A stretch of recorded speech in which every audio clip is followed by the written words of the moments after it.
ആരോഗ്യ മേഖലയിൽ സർക്കാരിൻ്റെ ഇടപെടലുകൾ ഉണ്ട്, ഇല്ലയെന്നല്ല, പക്ഷെ അത് വളരെ കൂടുതൽ കാര്യക്ഷമമാവേണ്ടത് ആവശ്യമാണ്. ഇപ്പം ഇന്ത്യയിൽ നമ്മളെടുത്തു കഴിഞ്ഞാൽ വളരെ സാമ്പത്തികമായിട്ട് വളരെ ഉയർന്ന നിലയിൽ നിൽക്കുന്ന ഏകദേശം ഒരു പ്രത്യേക ശതമാനം ആളുകളുണ്ട്. പക്ഷെ അവർ വളരെ മൈനോറിറ്റിയാണ്. അതിനുശേഷം ധാരാളം വരുന്നത് മിഡിൽ ക്ലാസ്സാണ്. അതിനുശേഷം പാവപ്പെട്ടവരും. ഇപ്പം ഗവൺമെൻറ്റിൻ്റെ സ്കീമുകൾ എടുത്ത് നോക്കിക്കഴിഞ്ഞ് കഴിഞ്ഞാൽ ആകെ ബിലോ പോവർട്ടി ലൈനിലുള്ള ആളുകൾക്ക് മാത്രമാണ് ഈ സ്കീമിൻ്റെ ഗുണമുള്ളൂ. ഇപ്പോൾ പുതിയതായിട്ട് ഗവൺമെൻറ് പ്രഖ്യാപിച്ചിട്ടുണ്ട് 70 വയസ്സിന് മീതെയുള്ള എല്ലാ ഇന്ത്യൻ പൗരന്മാർക്കും 5 ലക്ഷം രൂപയുടെ ഇൻഷുറൻസ് പരിരക്ഷ ഗവൺമെൻറ് ആയുഷ്മാൻ ഭാരത് യോജന പ്രകാരം കൊടുക്കുമെന്ന്. അതോടൊപ്പം തന്നെ വേറൊരു വാർത്തയും കൂടിയിട്ടുണ്ട്. ഈ 5 ലക്ഷം എന്നുള്ളത് 10 ലക്ഷം വരെയായിട്ട് ഉയർത്താനും സാധ്യത ഉണ്ട് എന്നുള്ളത്. പക്ഷേ ഇന്നത്തെ ഒരവസ്ഥയിൽ ഇന്ത്യയുടെ ഹെൽത്ത് എക്സ്പെൻഡിച്ചർ എടുത്തു നോക്കിക്കഴിഞ്ഞാൽ നമ്മൾ കാണുന്നത് ഏകദേശം 52% health expenditure out of pocket എക്സ്പെൻഡിച്ചറാണ്. ഈ ഔട്ട് ഓഫ് പോക്കറ്റ് എക്സ്പെൻഡിച്ചർ എന്ന് പറഞ്ഞാൽ അവരവരുടെ സേവിങ്സ് അല്ലെങ്കിൽ സമ്പാദ്യത്തിൽ നിന്ന് എടുത്തിട്ട് ചെലവ് ചെയ്യുന്നതാണ്. ഇതുമൂലം അവരുടെ സേവിങ്സ് പോവും എന്നുള്ളത് മാത്രമല്ല, അതിനോടൊപ്പം തന്നെ പലപ്പോഴും പല ആളുകളും കടക്കണിയിൽ തന്നെ പെടുന്നുണ്ട്. ഇപ്പം നമ്മൾ കേരളത്തിൽ തന്നെ നമുക്കറിയാം, എത്രയോ ചാരിറ്റി ആളുകളാണ് പ്രവർത്തിക്കുന്നത് ഫണ്ട് റേസ് ചെയ്യാൻ വേണ്ടിയിട്ട്.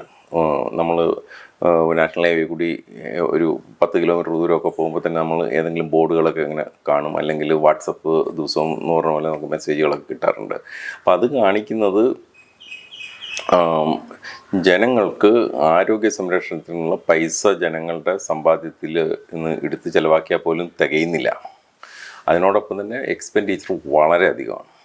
അപ്പം അതുകൊണ്ട് ഗവൺമെൻറ് വളരെ കൂടുതൽ കാര്യക്ഷമമായിട്ട് ഇതിനകത്ത് പ്രവർത്തിക്കേണ്ടതുണ്ട്. ഈ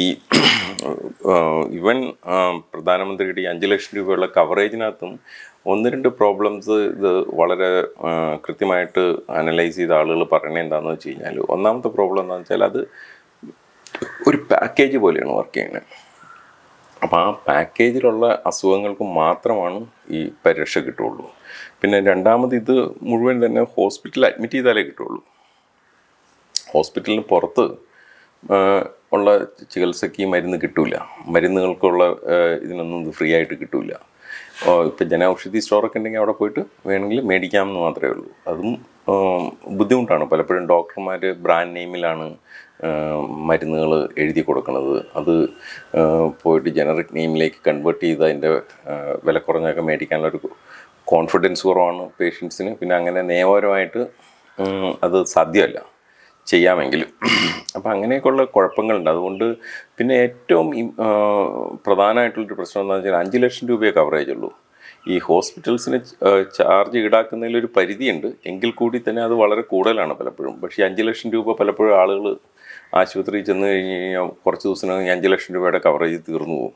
പിന്നെ അവർ വേറെ കയ്യിൽ നിന്ന് പൈസ കൊടുക്കേണ്ടി വരും. അപ്പോൾ അതുകൊണ്ട് കുറച്ചും കൂടിയിട്ട് സർക്കാരിന് ചെയ്യാവുന്നത്, ഷോർട്ട് ടൈമിൽ ചെയ്യാവുന്നത് എന്താണെന്ന് വെച്ചാൽ, ആശുപത്രികൾ ഈടാക്കുന്ന ചാർജിനകത്ത് ഒരു സീലിംഗ് ഏർപ്പെടുത്തുക.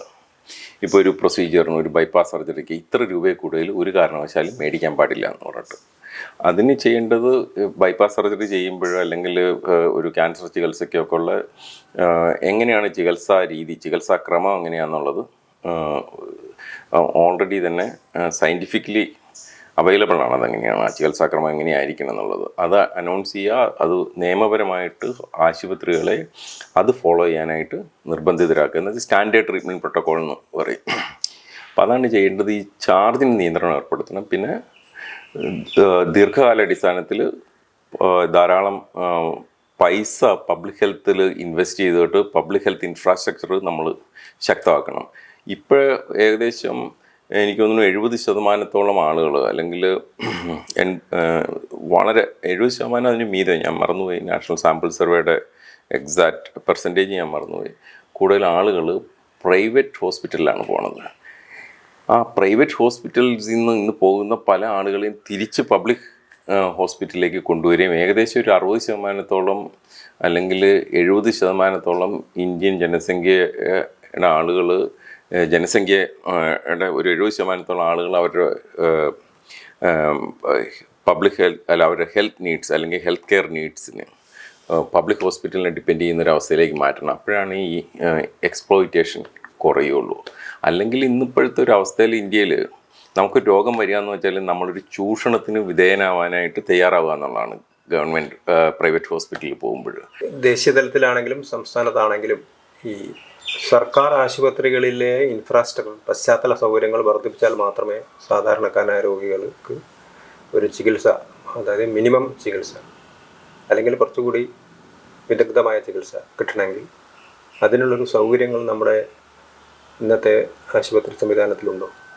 ഇന്നത്തെ സാഹചര്യത്തിൽ വളരെ കുറവാണ്. ആളുകൾ സ്വകാര്യ ആശുപത്രികളിലേക്ക് പോണത് എനിക്ക് സ്വകാര്യ ആശുപത്രിയിൽ പോകണം എന്നുള്ള നിർബന്ധത്തെക്കാൾ ഉപരി ഗവൺമെൻറ് ആശുപത്രികളിൽ ഓവർ ക്രൗഡഡ് ആണ്, അതിനകത്തുള്ള സൗകര്യങ്ങൾ കുറവാണ്.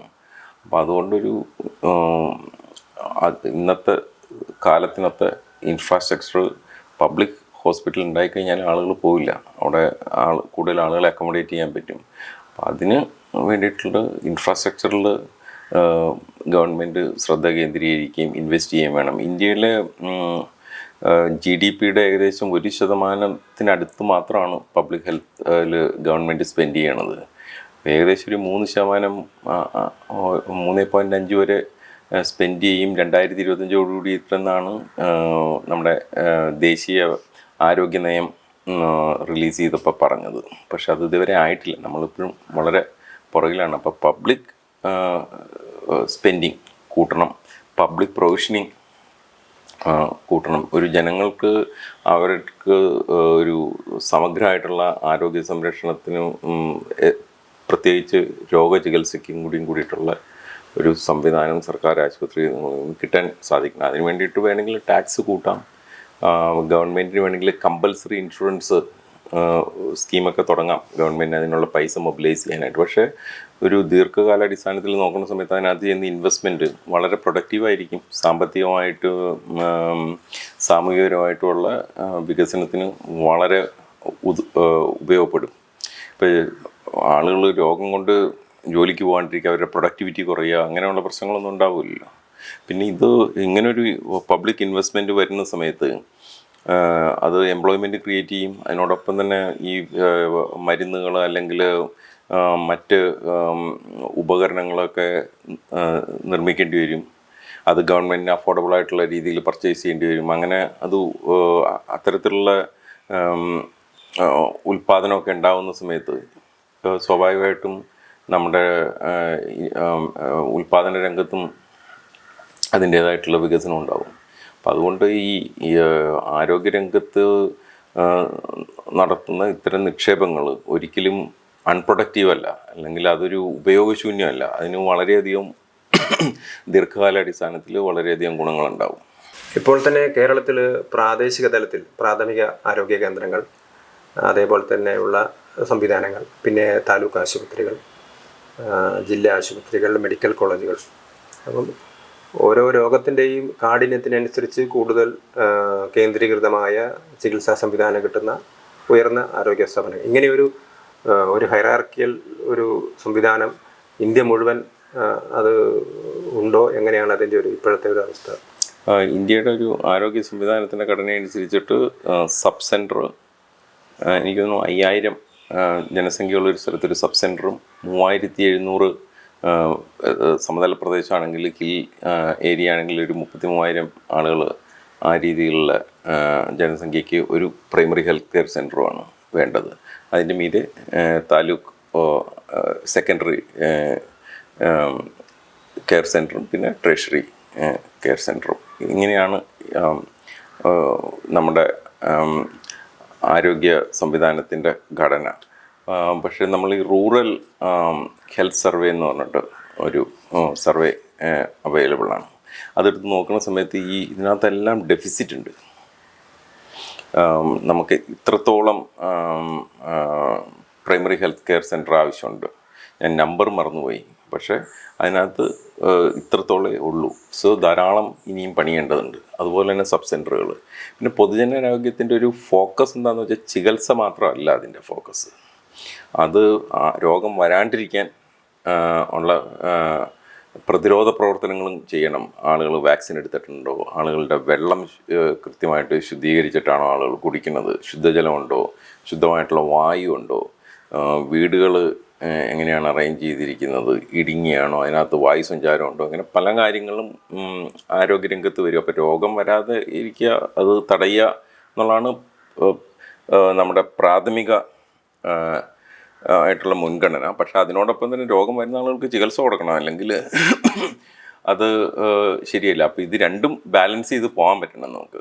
അപ്പോൾ സബ് സെൻറ്ററുകൾ തുടങ്ങിയിട്ട് ആവശ്യമാണ്. അതിനോടൊപ്പം തന്നെ നമ്മുടെ സമൂഹത്തിന് ഒരു റോളുണ്ട് ഇതിനകത്തൊക്കെ പ്രവർത്തിക്കാനും ഇത് കൃത്യമായിട്ട് ഫങ്ഷൻ ചെയ്യാനും ഒക്കെ ഉള്ള ഒരു ഒരു ഒരു സംവിധാനം കൂടിയിട്ട് ആവശ്യമാണ് ശരിക്കും.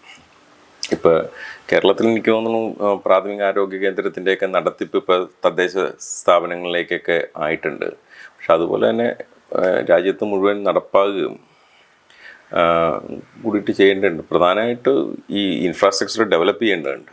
ഇപ്പം ഇവിടെ തന്നെ ഇപ്പം കേരളത്തിലാണ് ഇപ്പോൾ ഒരു വിധം നന്നായിട്ട് നടക്കുന്ന ഒരു സ്ഥലമാണ്. ഇവിടെ തന്നെ പലപ്പോഴും പോകുന്ന സമയത്ത് ഇപ്പോഴും പഴയ കെട്ടിടങ്ങളും ചിലപ്പോൾ നമുക്ക് കാണും നമ്മുടെ ടോയ്ലറ്റ് സൗകര്യങ്ങളില്ല, അല്ലെങ്കിൽ വെള്ളമില്ല, അങ്ങനെയൊക്കെയുള്ള പല പ്രശ്നങ്ങളും ഉണ്ട്. അതൊക്കെ പരിഹരിക്കേണ്ടതുണ്ട്. പിന്നെ ഇപ്പോൾ ജില്ലാ ആശുപത്രികളൊക്കെ അത് മിക്കവാറും ചെറുതായിട്ട് തുടങ്ങി എക്സ്പാൻഡ് ചെയ്ത് അത് ഒരു സ്ഥലത്താകെ ഇങ്ങനെ വ്യാപിച്ച് കിടക്കുന്ന അവസ്ഥയിലാണ്. പക്ഷേ ഇന്ന് ഒരു ആധുനിക രീതിയിലുള്ള ഒരു ഹോസ്പിറ്റലൊക്കെ നമുക്ക് എങ്ങനെയാണ് വെർട്ടിക്കലിയാണ് അത് പണിയുക. അതിന് ഉള്ള ഡിസൈൻസും ഒക്കെ അവൈലബിൾ ആണ്. അങ്ങനെ നമ്മൾ റീകൺസ്ട്രക്ട് ചെയ്യേണ്ടതും ആവശ്യമാണ് പല സ്ഥലത്തും. എവിടെ നിന്നാണ് ഇതിനുള്ള ഒരു ഇനീഷ്യേറ്റീവ്, അതായത് ഒരു ഗവൺമെൻറ് ഇൻ്റർവെൻഷൻ അല്ലെങ്കിൽ ഗവൺമെൻറ് കൂടുതൽ ഇൻവോൾവ്മെൻറ്റ് വേണം എന്ന് നമ്മൾ പറയുന്ന സമയത്ത് അത് നടപ്പിൽ വരുത്താനുള്ള ഇനിഷ്യേറ്റീവ് എവിടെ നിന്നൊക്കെയാണ് വരുന്നത്? അത് സമൂഹത്തിൽ നിന്ന് ഉയർന്നു വരണം. ഒരു പൊളിറ്റിക്കൽ കൺസെൻസസ് ഇക്കാര്യത്തിൽ ഡെവലപ്പ് ചെയ്തു വരണം. പലപ്പോഴും നമ്മുടെ രാഷ്ട്രീയ പ്രവർത്തകരോ ഇവരോ ഒരു പരിധി വിട്ടിട്ട് ഇക്കാര്യത്തിനകത്ത് ശ്രദ്ധ കേന്ദ്രീകരിക്കാറില്ല. അത് പലപ്പോഴും അതിന് 2-3 കാരണങ്ങളുണ്ട്. ഇപ്പോൾ ഈ പാർലമെൻറ്റൊക്കെ സ്തംഭിക്കാറുണ്ട്, അല്ലെങ്കിൽ നിയമസഭ സ്തംഭിക്കാറുണ്ട്, വാക്കൗട്ട് നടത്താറുണ്ട്, അല്ലെങ്കിൽ നടത്താനിരിക്കാറുണ്ട്. ഇതൊന്നും ഈ ആരോഗ്യ പ്രശ്നത്തെക്കുറിച്ചിട്ട് ഒന്നും പലപ്പോഴും വല്ല പട്ടിണി മരണമോ അങ്ങനെയൊക്കെ ഉണ്ടായിക്കഴിഞ്ഞാൽ കേരളം പോലൊരു സ്ഥലത്ത് നടക്കാറുണ്ട്. അല്ലെങ്കിൽ ഒരു ആശുപത്രിയിൽ എന്തെങ്കിലും ഒരു ചികിത്സ പെട്ടെന്ന് കിട്ടിയില്ലെങ്കിൽ ചില ഇഷ്യൂസ് ഇതിനകത്തൊക്കെ. പക്ഷേ കൺസിസ്റ്റൻ്റായിട്ട് പൊതുജനാരോഗ്യം ഒരു പ്രശ്നമാണെന്നും, അല്ലെങ്കിൽ ജനങ്ങൾ ഇത്ര ഒരു ചൂഷണത്തിന് വിധേയനാവുന്നു, ഇതിനൊരു പരിഹാരം കാണണം എന്നൊക്കെ പറഞ്ഞിട്ട് ഒരു പ്രതിപക്ഷവും സഭ സ്തംഭിപ്പിക്കുകയോ അല്ലെങ്കിൽ പാർലമെൻറ്റിൽ നിന്ന് വാക്കൗട്ട് നടത്തുകയോ പാർലമെൻറ്റ് നടക്കാണ്ട് ഇരിക്കാൻ ശ്രമിക്കുകയോ ഒന്നും ചെയ്തിട്ടില്ല. അപ്പോൾ ഇതിനകത്തൊരു രാഷ്ട്രീയപരമായിട്ടൊരു മൊബിലൈസേഷൻ ഉണ്ടാവണം, രാഷ്ട്രീയപരമായിട്ടൊരു കൺസെൻസസ് ഉണ്ടാവണം. ഗവൺമെൻറ് മാറിയാലും ആരോഗ്യത്തിൻ്റെ കാര്യത്തിനകത്തൊരു കൺസിസ്റ്റൻറ്റ് സ്റ്റാൻഡ് ഗവൺമെൻറ്റിന് ഉണ്ടാവണം. പിന്നെ ഇതിനകത്തൊരു ഈ ഇടക്കാലം കൊണ്ട് വന്നൊരു സംഭവം എന്താണെന്ന് വെച്ച് കഴിഞ്ഞാൽ, ഈ സ്വകാര്യ ആശുപത്രികൾ പണ്ട് പലപ്പോഴും ഡോക്ടർമാർ അവരുടെ ഒരു ഒരു പ്രൊപ്പറേറ്ററി കൺസേൺ ഒരു ഇനിഷ്യേറ്റീവ് എന്നുള്ള രീതിയിലൊക്കെ തുടങ്ങിയതാണ്, അല്ലെങ്കിൽ 2-3 ഡോക്ടേഴ്സ് ഒരുമിച്ച് ചേർന്നിട്ടൊക്കെ തുടങ്ങിയതാണ്. ഇന്ന് അതിനകത്ത് നിക്ഷേപിച്ചേക്കുന്നത് ഈ ഡോക്ടർമാരൊന്നും അല്ല, വലിയ വലിയ ഇൻവെസ്റ്റ്മെൻറ്റ് ഫണ്ടുകളും പ്രൈവറ്റ് ഇക്വിറ്റീസും ഒക്കെയാണ്, വെഞ്ചർ ക്യാപിറ്റലും ഒക്കെയാണ്. അപ്പോൾ അവരുടെ ലക്ഷ്യം എന്ന് വെച്ചാൽ എത്രയും പെട്ടെന്ന് ലാഭം ഉണ്ടാക്കിയിട്ട് അത് ബ്രേക്ക് വൺ ആവുക എന്നുള്ളതാണ് അവരുടെ ബിസിനസ്. അപ്പോൾ അതിൻ്റെ ആണ് ഈ ഓവർ ചാർജിങ്ങും ഒക്കെ. ഒരു ഉദാഹരണം പറയാം, നമ്മൾ പണ്ട് ഒക്കെ ആളുകൾ ഹോസ്പിറ്റലിൽ കിടക്കുമ്പോൾ ഡോക്ടർ വരും, അഡ്മിറ്റ് ആയിക്കഴിഞ്ഞാൽ രാവിലെയും വൈകിട്ടും റൗണ്ട്സിന് വരും, നേഴ്സ് വന്ന് നമുക്ക് മരുന്ന് തരും. ഇതൊന്നും ചാർജ് ചെയ്തിരുന്നില്ല. ഇപ്പോൾ നമുക്ക് ബില്ല് വരുമ്പോൾ ഇതിനെല്ലാത്തിനും സെപ്പറേറ്റ് ചാർജസാണ്. അങ്ങനെ ഈ ബില്ല് മുഴുവൻ തന്നെ എന്താ പറയുക, എവറി സർവീസ് അവർ ചാർജ് ചെയ്യാൻ തുടങ്ങി. അപ്പോൾ ഇത് എല്ലാം അമിതമായിട്ടുള്ള ചികിത്സാ നിരക്ക് ഈടാക്കുക എന്നുള്ളതാണ്. പല ആശുപത്രികളിലും ഡോക്ടർമാരുടെ ശമ്പളം തന്നെ അവരെത്ര വരുമാനം ഹോസ്പിറ്റലിലേക്ക് കൊണ്ടുവരുന്നതുമായിട്ട് ബന്ധപ്പെട്ടാണ് ഇരിക്കുന്നത്. അപ്പം അത് രോഗിയുടെ ആരോഗ്യത്തെക്കാൾ കൂടുതൽ ഡോക്ടറുടെ വരുമാനം വർദ്ധിപ്പിക്കുന്നതിലാണ് ആയിരിക്കും ഡോക്ടറുടെ ശ്രദ്ധ എന്നുള്ളൊരു ഒരു റിസ്കിലേക്ക് കാര്യങ്ങൾ നീങ്ങാൻ സാധ്യതയുണ്ട്. ഡോക്ടർ ചെയ്യണമെന്നില്ല, ഡോക്ടർമാരെ നമ്മൾ അവിശ്വസിക്കണമെന്നില്ല. പക്ഷേ ഒരു 100 ഡോക്ടർമാരുണ്ടെങ്കിൽ ഒരാളെങ്കിലും ചിന്തിക്കാം, ഏത് ഈ എൻ്റെ മുന്നിലിരിക്കുന്ന രോഗിയുടെ ആരോഗ്യത്തെക്കാൾ കൂടുതൽ ഈ രോഗിക്ക് ഇത്തരം ടെസ്റ്റുകളൊക്കെ കൊടുത്തു കഴിഞ്ഞാൽ ഇത്ര രൂപ വരും, അങ്ങനെ എനിക്ക് കുറച്ച് പൈസ എൻ്റെ സാലറിയിൽ കൂടാനുള്ള സാധ്യതയുണ്ടെന്ന് ഒരു ഡോക്ടർ ചിന്തിക്കാനുള്ള സാധ്യതയുണ്ട്. ആ സാധ്യത തന്നെ രോഗിയുടെ കൺസേണിനേക്കാൾ കൂടുതലായിട്ട് സാമ്പത്തികമായിട്ടുള്ള കൺസിഡറേഷൻസ് ഡോക്ടറുടെ ജഡ്ജ്മെൻറ്റിൽ വരാനുള്ള ഒരു റിസ്ക് ഉണ്ട്. അത് ശരിയല്ല. അത് എത്തിക്കലിയും ശരിയല്ല, അത് മോറലിയും ശരിയല്ല. അത് ഒരു പക്ഷേ രോഗിയുടെ ആരോഗ്യത്തെ പോലും അപകടകരമാക്കുന്ന ഒരു അവസ്ഥയിലേക്ക് പോവാൻ സാധ്യതയുണ്ട്. ആരോഗ്യരംഗത്തെ അനാരോഗ്യ പ്രവണത അങ്ങനെ പറയാം.